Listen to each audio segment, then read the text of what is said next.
Hello friends, welcome back to my channel. ഇന്ന് ഞാൻ വന്നിട്ടുള്ളത് മുട്ട കബാബിൻ്റെ റെസിപ്പിയുമായിട്ടാണ്. നല്ല ടേസ്റ്റി ആയിട്ടുള്ളൊരു സ്നാക്കാണിത്. വീഡിയോയിലേക്ക് പോകുന്നതിന് മുമ്പ് നിങ്ങൾ ഈ ചാനൽ ആദ്യമായിട്ടാണ് കാണുന്നതെങ്കിൽ സബ്സ്ക്രൈബ് ചെയ്യാൻ മറക്കരുത്. അപ്പോൾ നമുക്കിത് എങ്ങനെയാണ് ഉണ്ടാക്കുന്നതെന്ന് നോക്കാം. ഇതിന് വേണ്ടിയിട്ട് ഞാനിവിടെ 2 വലിയ കിഴങ്ങ് പുഴുങ്ങിയെടുത്തിട്ടുണ്ട്. അത് തൊലിയൊക്കെ ഒന്ന് കളഞ്ഞതിന് ശേഷം നമുക്കിതുപോലെ ഒന്ന് ഗ്രേറ്റ് ചെയ്തെടുക്കണം. ഗ്രേറ്റ് ചെയ്തെടുക്കുന്നതിന് പകരം നമുക്കൊന്ന് മാഷ് ചെയ്ത് കൊടുത്താലും മതി.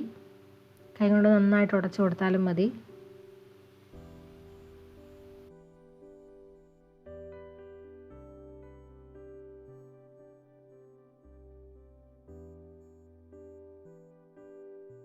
ഞാനിപ്പോൾ ഈ കിഴങ്ങ് മുഴുവനായിട്ട് ഗ്രേറ്റ് ചെയ്തെടുത്തിട്ടുണ്ട്. ഇനി ഇതിലേക്ക് ഒരു കോഴിമുട്ട പുഴുങ്ങിയതും കൂടി ഗ്രേറ്റ് ചെയ്ത് ചേർക്കുന്നുണ്ട്.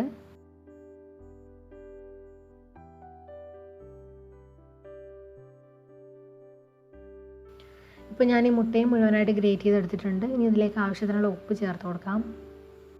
1 ടീസ്പൂൺ ഇഞ്ചി വെളുത്തുള്ളി പേസ്റ്റ് ചേർത്ത് കൊടുക്കാം. 1/4 ടീസ്പൂൺ മഞ്ഞൾപ്പൊടി, 1/2 ടീസ്പൂൺ കുരുമുളക് പൊടി, 1/2 ടീസ്പൂൺ മുളക് പൊടി, 1/2 ടീസ്പൂൺ ഗരം മസാല പൊടിച്ചത്. ഇനി ഇതിലേക്ക് 1/2 കപ്പ് സവാള ഫ്രൈ ചെയ്തെടുത്തതും കൂടി ചേർത്ത് കൊടുക്കാം. എരിവിന് ആവശ്യത്തിന് പച്ചമുളക് ചേർത്ത് കൊടുക്കാം. ഞാനിവിടെ 2 പച്ചമുളക് ചെറുതായിട്ട് അരിഞ്ഞെടുത്തതാണ്. കുറച്ച് മല്ലിയില ഒന്ന് ചെറുതായിട്ട് അരിഞ്ഞതും കൂടി ചേർത്ത് കൊടുക്കാം. 1/2 കപ്പ് ബ്രെഡ് ക്രംസും കൂടി ഞാൻ ചേർത്ത് കൊടുക്കുന്നുണ്ട്. ഇനി ഇതെല്ലാം കൂടി നന്നായിട്ടൊന്ന് മിക്സ് ചെയ്തെടുക്കാം.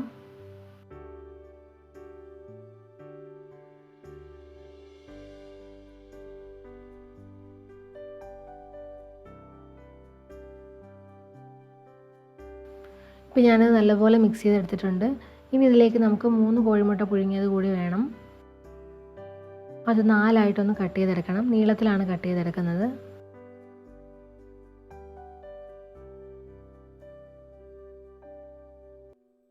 ഞാനിപ്പോൾ ഈ മുട്ട ഇങ്ങനെ കട്ട് ചെയ്തെടുത്തിട്ടുണ്ട്. ഇതുപോലെ തന്നെ ബാക്കിയുള്ളതും കൂടി കട്ട് ചെയ്തെടുക്കണം. ഇപ്പോൾ ഞാൻ ഈ മുട്ട മുഴുവനായിട്ട് കട്ട് ചെയ്തെടുത്തിട്ടുണ്ട്. ഇതൊന്ന് മാറ്റി വയ്ക്കാം. ഇനി നമുക്ക് ഈ കബാബ് ഒന്ന് ഷേപ്പ് ചെയ്തെടുക്കണം. അപ്പോൾ അതിന് വേണ്ടിയിട്ട് കയ്യിൽ കുറച്ച് എണ്ണ ഒന്ന് അപ്ലൈ ചെയ്ത് കൊടുക്കണം. കയ്യിൽ ഒട്ടി പിടിക്കാതിരിക്കാൻ വേണ്ടിയിട്ടാണ്. ഇനി നമ്മൾ ഈ ഉണ്ടാക്കി വെച്ചിരിക്കുന്ന ഈ കിഴങ്ങിൻ്റെയും മുട്ടയുടെയും മിക്സിൽ നിന്ന് കുറച്ച് വലിയ ബോൾസ് ഉണ്ടാക്കിയെടുക്കണം. അപ്പോൾ ഞാനൊരു വലിയ ബോൾ ഉണ്ടാക്കിയെടുത്തിട്ടുണ്ട്. ഇനി അത് നമ്മുടെ കൈയുടെ ഇടയിൽ വെച്ചൊന്ന് പരത്തിയെടുക്കണം. പരത്തിയതിന് ശേഷം അതിനുള്ളിലായിട്ട് നമ്മൾ കട്ട് ചെയ്ത് വെച്ചിരിക്കുന്ന മുട്ട വെച്ച് കൊടുക്കാം. നിങ്ങൾക്ക് വേണമെങ്കിൽ മുഴുവൻ ഒരു മുട്ടയായിട്ട് വേണമെങ്കിൽ വെച്ച് കൊടുക്കാം. അല്ലെങ്കിൽ ഇത് ഹാഫായിട്ട് വേണമെങ്കിലും വെച്ച് കൊടുക്കാവുന്നതാണ്. ഇങ്ങനെ ചെറുതായിട്ട് കട്ട് ചെയ്യുകയാണെങ്കിൽ കബാബിന് ഒരുപാട് വലുപ്പം ഉണ്ടാവത്തില്ല. നമുക്ക് ഫ്രൈ ചെയ്തെടുക്കാനൊക്കെ എളുപ്പമായിരിക്കും. ഇതുപോലെ തന്നെ ബാക്കിയുള്ള കബാബും കൂടി ചെയ്തെടുക്കണം. ഞാനിപ്പോൾ എല്ലാം ഷേപ്പ് ചെയ്തെടുത്തിട്ടുണ്ട്. ഇനി നമുക്ക് എഗ്ഗ് ബീറ്റ് ചെയ്തെടുത്തത് വേണം. അപ്പോൾ അതിന് വേണ്ടിയിട്ട് ഞാനിവിടെ ഒരു മുട്ട എടുത്തിട്ടുണ്ട്. അതിൻ്റെ കൂടെ 1/4 കപ്പ് പാലും കൂടി ചേർത്ത് കൊടുക്കുന്നുണ്ട്. 1/4 ടീസ്പൂൺ കുരുമുളക് പൊടിയും ആവശ്യത്തിനുള്ള ഉപ്പും കൂടെ ചേർത്ത് ഈ മുട്ടയൊന്ന് നന്നായിട്ട് ബീറ്റ് ചെയ്തെടുക്കാം.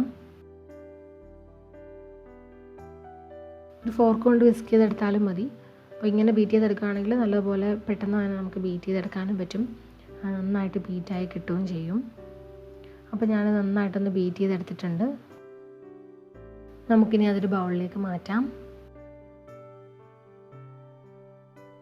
ഇനി നമ്മൾ തയ്യാറാക്കി വെച്ചിരിക്കുന്ന ഓരോ കബാബും ഈ മുട്ടയുടെ മിക്സിലൊന്ന് ഡിപ്പ് ചെയ്ത് കൊടുക്കണം.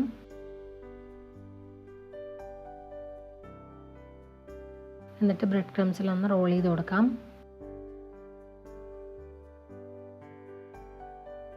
അപ്പോൾ ഇത് പൊട്ടിപ്പോവാതിരിക്കാൻ വേണ്ടിയിട്ട് ഞാനിവിടെ രണ്ടാമതൊന്നും കൂടി ഒന്ന് കോട്ട് ചെയ്തെടുക്കുന്നുണ്ട്. രണ്ടാമത് ഇതുപോലെ തന്നെ മുട്ടയിലും ഡിപ്പ് ചെയ്ത് ആ ബ്രെഡ് ക്രംസിലും കൂടെ ഒന്ന് കോട്ട് ചെയ്ത് നമുക്ക് എടുക്കാം. അപ്പോൾ ഈ ഒരു രീതിയിൽ തന്നെ ബാക്കിയുള്ള മുട്ട കബാബും ഇങ്ങനെ ചെയ്തെടുക്കണം.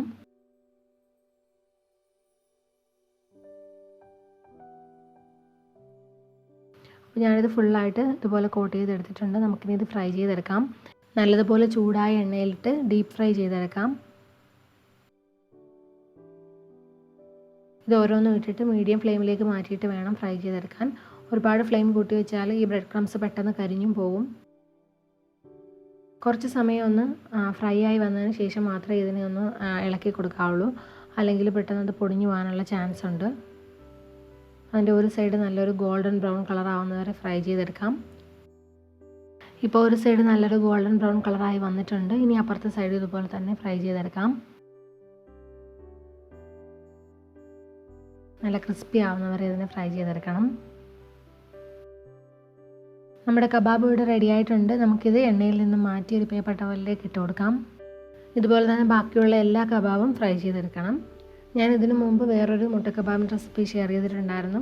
അപ്പോൾ അതുപോലെയല്ല, ഇത് ഇച്ചിരി വ്യത്യാസമുണ്ടെങ്കിലും ടേസ്റ്റും നല്ല ഡിഫറൻസ് ഉണ്ട്. കുറച്ചുകൂടെ ഈസിയുമാണ്. എല്ലാവരും ഒന്ന് ട്രൈ ചെയ്ത് നോക്കണം. നല്ല ടേസ്റ്റി ആയിട്ടുള്ളൊരു സ്നാക്കാണിത്. അപ്പോൾ എല്ലാവർക്കും ഇന്നത്തെ റെസിപ്പി ഇഷ്ടമായെന്ന് വിചാരിക്കുന്നു. വീഡിയോ ഇഷ്ടമായാൽ ലൈക്കും കമൻറ്റും ഷെയറും ചെയ്യണം. ചാനൽ ആദ്യമായിട്ടാണ് കാണുന്നതെങ്കിൽ സബ്സ്ക്രൈബ് ചെയ്യാനും മറക്കരുത്. അപ്പോൾ പുതിയ റെസിപ്പിയുമായിട്ട് വീണ്ടും കാണാം. Thank you for watching. By.